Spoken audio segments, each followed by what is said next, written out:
मसला ये नहीं, आरोप प्रत्यारोप का मसला नहीं, मसला भाव का है, मसला वेलफेयर स्टेट की अवधारणा का है, मसला समानता का है, मसला भेदभाव विहीन व्यवस्था का है। जो लोग कानून बनाते हैं राज्य में और संसद में, वो भरपूर पेंशन पाए,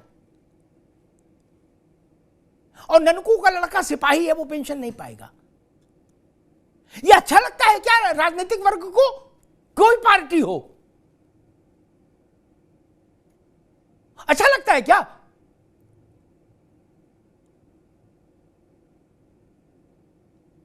अभी कुछ शायद मनीष जी या किसी ने कहा था, उस पर मैं प्रकारांतर से एक टिप्पणी जरूर करूंगा। मैंने 25 साल संसद कवर की, त्रिपाठी जी, रिलीजियसली रोज जाके पत्रकार के नाते। जब पार्लियामेंट का वो खत्म होता था सेशन उस दिन का, तो गेट नंबर 1 के बाहर गाड़ियां आके रुकती थी लोगों की, सांसदों की। क्या ऐसा लगता था वर्ल्ड ऑटो एक्सपो में आ गए, इंडिया ऑटो एक्सपो नहीं, वर्ल्ड ऑटो एक्सपो में। क्या मनीष बाबू कह रहे थे कि गरीब भी है सब लोग, अच्छा है गरीब है की बात, मैं टिप्पणी नहीं करूंगा सीधी, लेकिन मेरी आंखों ने तो ये देखा है ऐसी ऐसी गाड़ी जो कहीं ना दिखाई दे। क्या उनको पेंशन चाहिए, लेकिन पोस्ट ऑफिस के बाबू को पेंशन नहीं मिलनी चाहिए? बोलना हमें ये पसंद नहीं है, नई व्यवस्था लाएंगे, मास्टर को पेंशन नहीं मिलेगी। क्यों भाई? मैं फिर कहूं, जो केंद्रीय सेवाओं में है, जो बड़ी सेवाओं में है, वो अपना आर्थिक नियोजन विनियोजन कुछ कर सकते हैं, लेकिन उनकी संख्या सीमित है ना। बड़ी संख्या में तो सामान्य कर्मचारी हैं हमारे, और सबसे ज्यादा मेरा मन उनके लिए, मेरी आंख नम होती है जो अर्धसैनिक बल है। वो सरकारी कर्मचारी नहीं है केवल, हमारे मन में उनके लिए वैसा ही कृतज्ञता का भाव होना चाहिए जो सेना के लिए है। बॉर्डर सिक्योरिटी फोर्स का आदमी क्या अपने आप तमंचा मार के शहादत देता है? अजब तमाशा है। वो भी पाकिस्तान प्रायोजित आतंकवाद का शिकार होकर जान देता है जम्मू कश्मीर में, नहीं देता है क्या? हम कहते हैं हम छद्म युद्ध लड़ रहे हैं। जब हम युद्ध लड़ रहे हैं तो युद्ध में शहादती होती है ना। फिर भोड़ी बात क्यों? एक बात की ओर कपिल श्रीवास्तव ने इशारा किया था, मैंने उस बात पर आवाज उठाई कई बार, उन संगठनों से मेरी बात हुई, मैंने सरकार में भी जहां कह सकता था वहां कहा। दिल्ली हाईकोर्ट ने एक फैसला दिया और उसने कहा कि इनको संवैधानिक तौर पर सेना ही माना जाएगा, अर्धसैनिक बलों को, और सारे लाभ इनको अनुमन्य होंगे जो भारत की सेना को मिलते हैं। क्या मनोज पंडित जी, मैं खेद के साथ कहूंगा, हमारी सरकार को, मैं ये नहीं कहूंगा भाजपा की सरकार ना, सरकार हमारी है, हमने चुनी, हमारी सरकार को उस निर्णय के खिलाफ सुप्रीम कोर्ट नहीं जाना चाहिए था। क्यों गए हम सुप्रीम कोर्ट? क्या हम अपने अर्धसैनिक सैनिकों के लिए इस सम्मान की बात की घोषणा नहीं कर सकते थे? हाईकोर्ट का आदेश था। यह तरीका ठीक नहीं।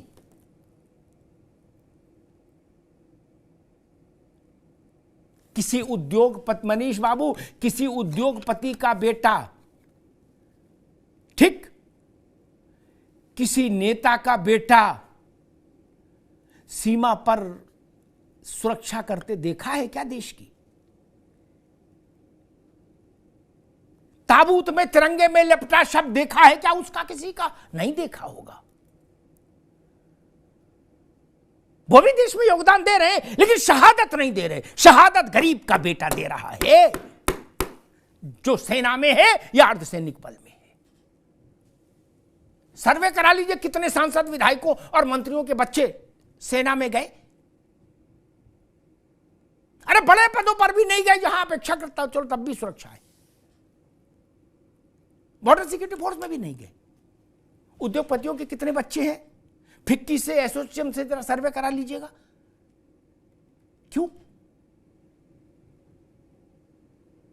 वाजपेयी जी के समय में कारगिल में जब युद्ध चल रहा था, कपीश बाबू, तो विदेश मंत्रालय और मनीष जी बड़े अच्छा प्रसंग है, विदेश मंत्रालय और भारतीय सेना ज्वाइंटली ब्रीफिंग करती थी रोज। त्रिपाठी जी स्वाभाविक अंग्रेजी में करते थे, क्या बात अच्छी कहते थे कि सर्वोच्च बलिदान, उसके लिए हम नमन करते हैं उनको। मैं अटल जी से मिला और मैंने अटल जी से कहा कि जो लोग बलिदान दे रहे हैं, इनकी शव जहां जा रहे हैं, उससे मुझे पता लग रहा है कि ये भारत के सामान्य जन के बच्चे हैं। इनके माता पिता तो समझ भी नहीं पाते कि क्या बोला गया श्रद्धांजलि में। क्या हिंदी में होना चाहिए। तब अगले दिन से व्यवस्था हुई, अंग्रेजी और अंग्रेजी के बाद हिंदी। बाप समझे तो कि बेटे के लिए देश क्या बोल रहा है, मां समझे तो कि उसका लाल जो तिरंगे में लपट के आया है, उसके लिए भारत क्या बोल रहा है। मेरा भाव यह है भाई, अच्छा लगे या खराब लगे, मैं तो इसी ढंग का आदमी हूं। उनके बलिदान की कोई तुलना हो सकती है? नहीं। और अब युद्ध तो होते नहीं ना, अब तो अयुद्ध वाली स्थिति में दुनिया जा रही है। ठीक बात है, जाना भी चाहिए, लेकिन अर्धसैनिक बलों पर तो संकट हमेशा रहता है। इसलिए उनकी कुर्बानी को 1 इंच में कम नहीं मान सकता। इसलिए मनोज पंडित जी, मैंने इस शब्द का इस्तेमाल किया कि हमारी सरकार को हाई कोर्ट के निर्णय के विरुद्ध नहीं जाना चाहिए था। अच्छा, मनीष गुप्ता की बात मान लें, अर्धसैनिक बल तो करोड़ों नहीं है ना, क्या उनको सैनिक मानने में क्या समस्या थी? वहां से मन खट्टा होता है, मन टूटता है। जो मां भारती के लिए अपना जान हथेली पर रख के कूद जाते हैं नौजवान, उनके घर में बूढ़े माँ बाप की आंख का इलाज नहीं हो पाए, मोतियाबिंद का ऑपरेशन नहीं हो पाए, ये भारत जैसे बड़े देश में अब शोभा नहीं देता मित्र। हम लोग सब समर्थ हैं, और मैं तो कहूंगा कि अगर कोई सेस वेस लगाने की इच्छा हो वो भी लगा दीजिए, लेकिन अर्धसैनिक बलों जैसे उनके लिए ये भेदभाव खत्म करिए। उनको सैनिक जैसा सम्मान मिलना चाहिए।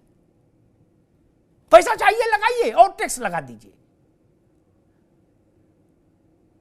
लेकिन ऐसा मत करिए कि तिरंगे में लिपट कर किसी मां का बेटा आए तो मां 2 दुखों के से एक साथ जूझे, रोटी के भी और बेटे के जाने की भी। ये भारत की सामर्थ्य और समृद्धि और शक्ति तीनों का अपमान है। इससे मुक्त होना चाहिए। धन्यवाद।